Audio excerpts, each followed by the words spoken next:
It's time to go on the record with WRAL News. Thanks so much for joining us for On the Record. I'm Lena Tillett.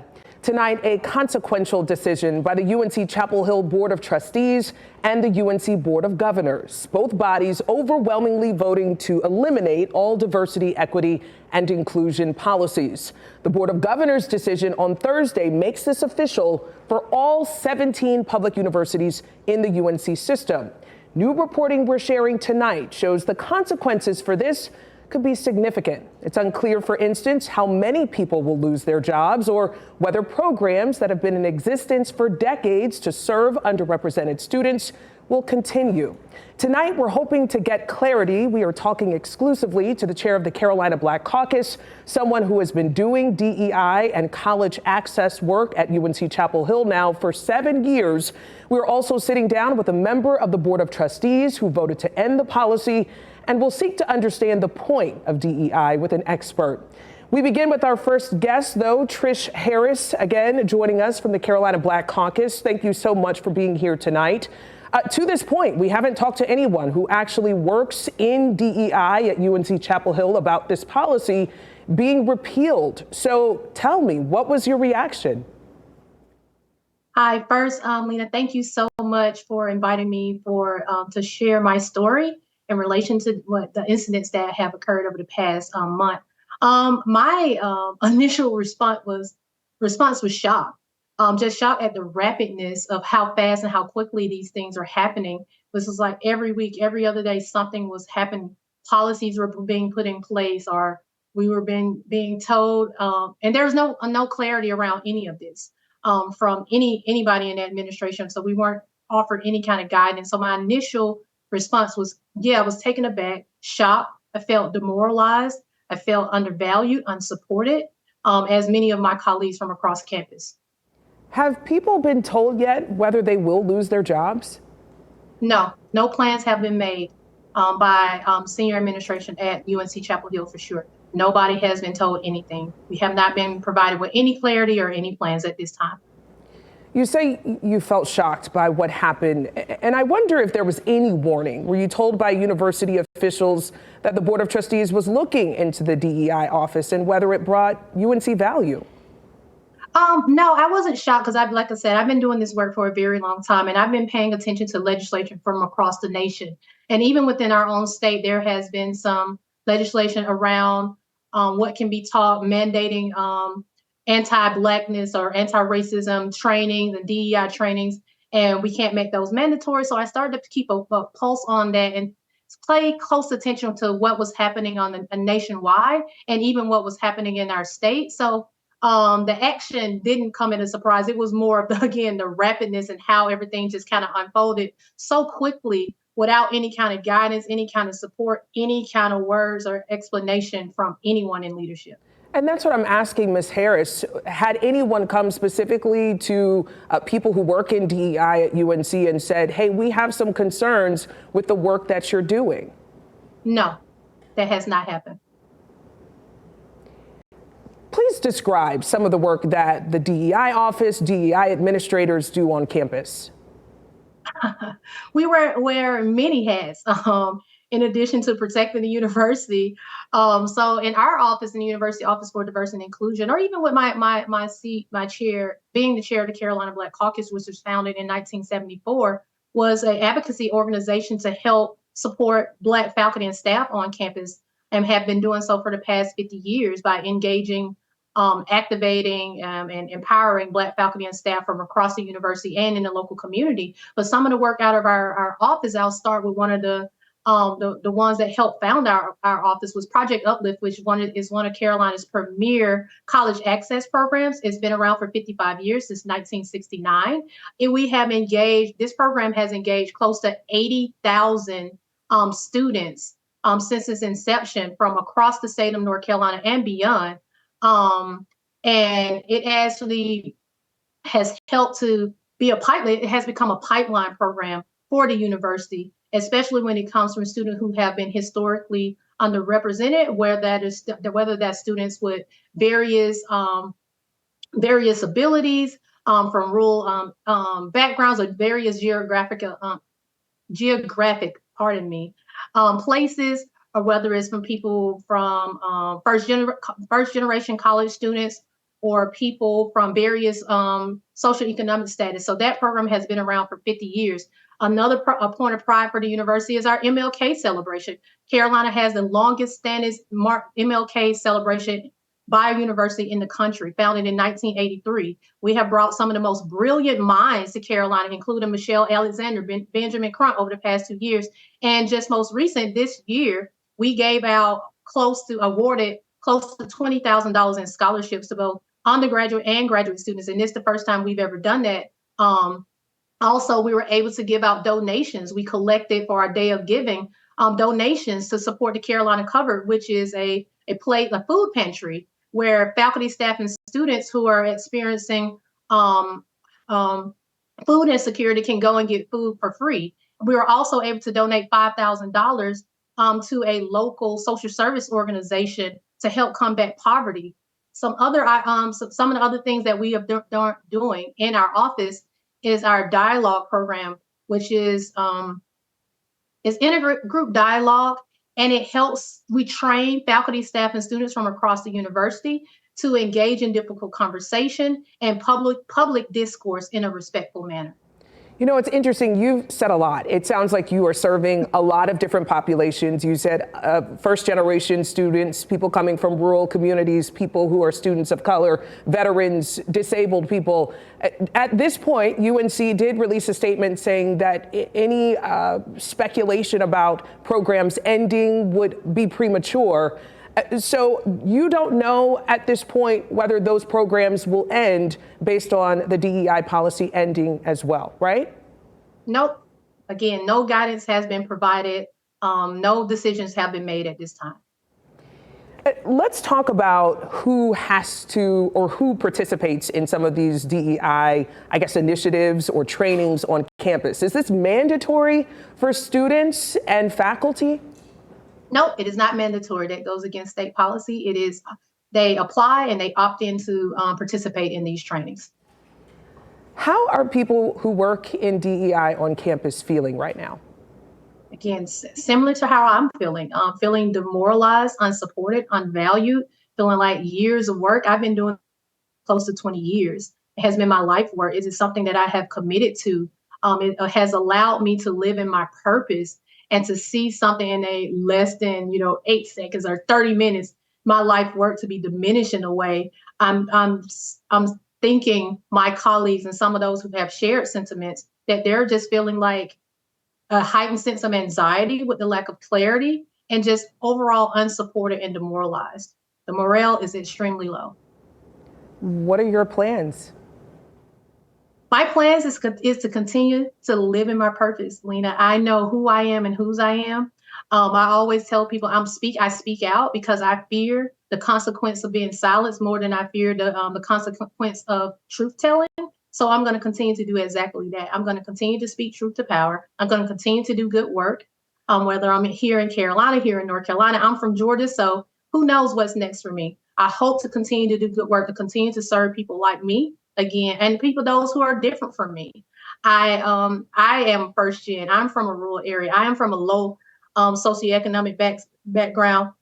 And again, so this is personal for me to be able to see those students that we serve from all walks of life, no matter who they are, and come walking through our door, and they're thankful and grateful. I have cards on my desk that people are thanking us for hosting an event because that was the first time they had food that day and they didn't know where they were going to get a meal from, or saying thank you for allowing me to participate in this program because I want to have my college essay written. Thank you for your support, for reviewing this, for taking the extra time. So I'm going to continue to do just that, Lena. I'm going to continue to live in my purpose. I'm going to continue to open the door, use my platform as a way to provide access for those who otherwise may not have access. Trish Harris with the Carolina Black Caucus, thank you so much for sharing. Thank you. And coming up, UNC Chapel Hill Board of Trustee David Boliek joins us to share why he decided to vote to end DEI at UNC. Welcome back. The question, what now, echoes loudly after this decision by the Board of Trustees and the Board of Governors. The Board of Governors has given each university, each school until September 1st to report to them how much they spend on DEI, what the programs do, and essentially how each university can now use savings from those programs on student success and well-being. And joining us now is David Boliek on the UNC Board of Trustees. Thank you so much for being here in person. I really appreciate it. So Glad to be here. You were able to hear Ms. Harris talk about how, so many are feeling demoralized right now and blindsided. What's your message to them? Well, I mean, these are policy decisions that are made at the university level. And I have found in my experience dealing with the university that implementation and the rollout of policy takes time. There has to be a starting point. Often there's not a lot of warning when policies are changed. Because that's the nature of governance. So when you're in a governance situation, what this is in terms of DEI is really a debate over policy and how policy should be crafted and implemented across campus. So the implementation is after the policy is set. So once you get policy set, there's an extended period of time before things are implemented. You have told us that you expect there to be job cuts, though, from this policy decision. And hearing Ms. Harris say that so many people are worried because they have to consider their livelihood right now, I mean, why not give people more warning? Well, there's often job cuts in a lot of areas at the university for a lot of different reasons, not just specific policy changes. You may have budgetary issues that require trimming a department. You also may have changing conditions that require people to be moved or to not be employable at a specific time. So that's just the uncertainty of the world that we live in. No one is guaranteed a job in the world, and so if there is migration or movement of individuals, that's the reality of life sometimes.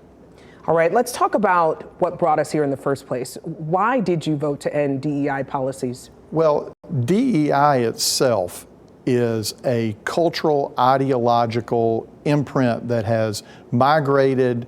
The term DEI is really just a cultural indoctrination, I believe, set of principles.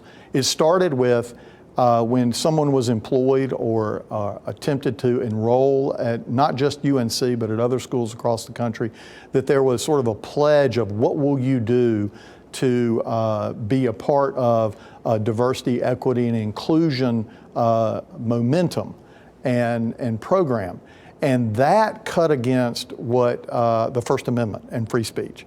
People should not have to give a loyalty pledge to come into a university, to come into an employment situation. That was the first step. And we saw that particularly with the medical school at UNC Chapel Hill.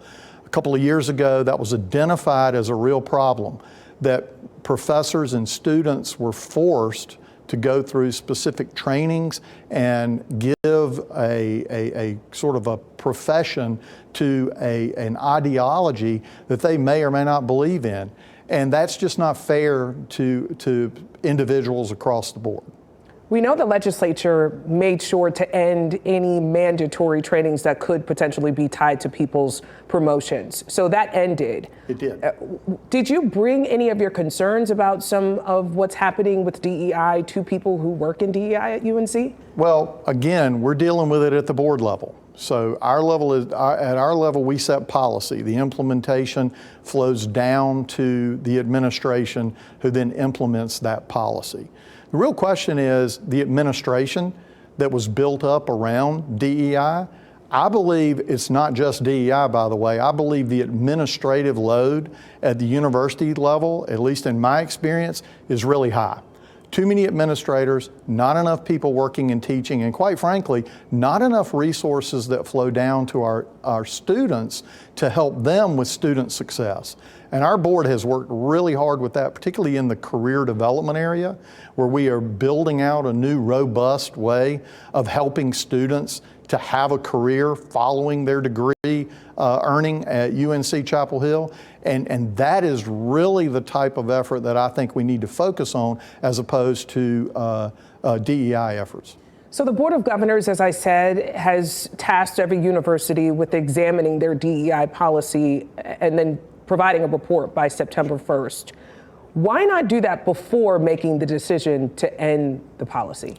Well, again, policy comes first and implementation comes second. You know, if people feel anxious or whatever, I mean, that's again, part of life. I feel anxious all the time sometimes about my job. I go into a courtroom, for example, every day, and I'm anxious about what's going to happen.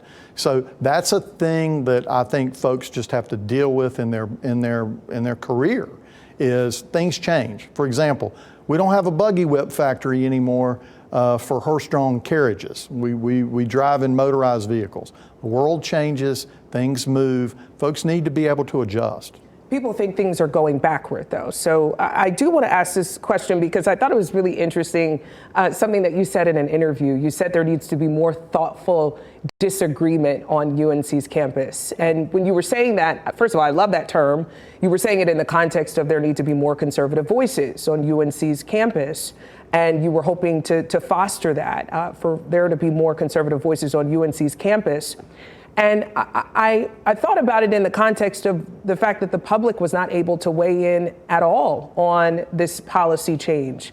Wouldn't that have encouraged even thoughtful disagreement, to hear people talk about why they support it, why they don't support it? Why such little discussion? Well, first let me address, I don't think we're moving backwards, I think we're moving forward. If you take a look at the United States Supreme Court case with the SFFA case, which effectively ended affirmative action, because what it said is that people should be treated on the basis of their content, not based on physical attributes. I think we do a fantastic job of that at UNC Chapel Hill. We have a diverse student body. I believe we will have an even more diverse student body after the SFFA decision, for example. So, in response to that, our board also passed a non-discrimination policy that cuts across all aspects of the university, not just admissions, but contracting, employment, and how people are treated. People ought to be treated based on their content, who they are, and what they do, and by their actions. I believe that falls right in line with thoughtful disagreement. It's fine to disagree on policies and the direction of things, and we should have discussions, and our board has had discussions, but it's the job of the board to set policy. And so once we set that policy, it then moves on to the administration to implement that policy. And you think it's the job of the board to set policy without hearing other voices? Well, I think it's the job of the board to set policy based on the temperature we're taking across the state and based on our experience in the university setting. Mr. Boliek, thank you so much for your time. I really appreciate you being here. Glad to be here. Thank you. Yeah, thanks. All right, coming up, what is the point of DEI and what's driving the backlash right now? We'll talk to an expert. Welcome back. We are very fortunate to be joined now by an expert in diversity, equity, and inclusion in both higher education and the private sector. Jordine Blaze is the owner of Molten Moxie Consulting, which specializes in DEI strategies. She has led diversity programs now at Harvard Law, NC State, and App State, which NC State and App State are in the UNC system, I should mention. Ms. Blaze, thank you so much for joining me. It's very interesting. We just heard two very different perspectives and views of DEI and how it's materializing on UNC's campus. What does DEI seek to do? So DEI programs seek to foster conversations around difficult topics. They seek to strike a balance. We are constantly thinking about and looking at representation across society and making sure that that representation is reflected in employment, student attendance, et cetera, across the board. And inclusion policies really ask this question: how do we foster voice? How do we foster and empower folks to take part in decision making? We have heard many people say that they think that DEI is divisive, or it puts certain people's views above others, trainings pushing political views onto people. I'm sure you've encountered that as you're reaching out to different organizations and you're having trainings with in the private sector and in higher education. What do you say to those folks? One of the main things I say to folks is that diversity, equity, and inclusion, both as a philosophy or as a strategy to approach the work that we're doing, does not specify any particular race, gender, sexual orientation, or aspect of identity. The foundational tenets of DEI are really about understanding difference and rewarding and celebrating that difference. So while today, the aspect of someone being underrepresented in a college institution or in a professional space might lend itself toward students of color or women, we're actually seeing trending data right now that overwhelmingly women are represented in matriculating classes at the university system. And in fact, we're seeing diversity and affirmative action policies benefit men. And so it's one of the things that's important to contextualize when we talk about DEI is that it's not specific to a particular identity or aspect of identity, but that it seeks to strike a balance and understand what's happening in present day so that we can make sure that we have that representation across the board. So you're saying ostensibly it could at some point serve men if men become more underrepresented in an institution? Absolutely. And again, any of our anti-discrimination policies do not specify a particular race or gender. All of those have been in existence since the early 60s or the mid 60s. And so none of those things are fundamentally changing. I think it's that as the demographics of our society change, how we approach DEI will change and evolve based on those changing demographics. What happens when these programs go away? Well, I think we heard it earlier. What happens when these programs go away is that you have staff who have put in a lot of work feeling demoralized. They leave either the university system. I'm one of the examples of that. I went to private industry for that purpose. It is difficult to do this work and every couple of years see that work litigated or discussed in the public sphere and come up for whether or not your work is valued or will be in existence. And I think over time we'll see that people don't find that it's worth the trouble to kind of enter this sphere and constantly be subject to political debate or the whims of different leaders. What do you think is leading to such kind of this trend and this wave of backlash against DEI? Are you seeing it not practiced well in some cases? No, I think, quite frankly, what's leading to this trend is a fundamental lack of understanding of what DEI is. I think we heard earlier from Mr. Boliek that DEI had a certain particular point of view or a certain philosophy about things, and none of that is true. I heard the comment that governance, sometimes we have to make decisions in governance that don't allow for people's voice or don't allow people to participate. One of the foundational tenets of inclusion is that when we govern, when we lead and make decisions, we actually do have the opportunity to include the voice of the people directly impacted. So when you look at the policy as written, it is riddled with ambiguity. And so one of the things we talk about when we think about these ideas in DEI is that there's cost reduction involved, but there's also spending that will have to happen. There are countless employee hours, whether that be of counsel, so lawyers in the institution, folks that work in the institution having to interpret and sort out what they mean when they write these policies as they're ambiguously written. And so, you know, one of the things I point people to think about is when we think about backlash or when we have this concept of, you know, what makes something not of the flavor. I think a lot of this is rooted in politics, right? And that's not actually what DEI is about. It's just the opposite. So when I hear conversations, sorry. Yeah, no, unfortunately. Thank you, Ms. Blaze. There's so much more to talk about, and we absolutely will. I appreciate your time. If you'd like to share your thoughts, please do. Have a great weekend.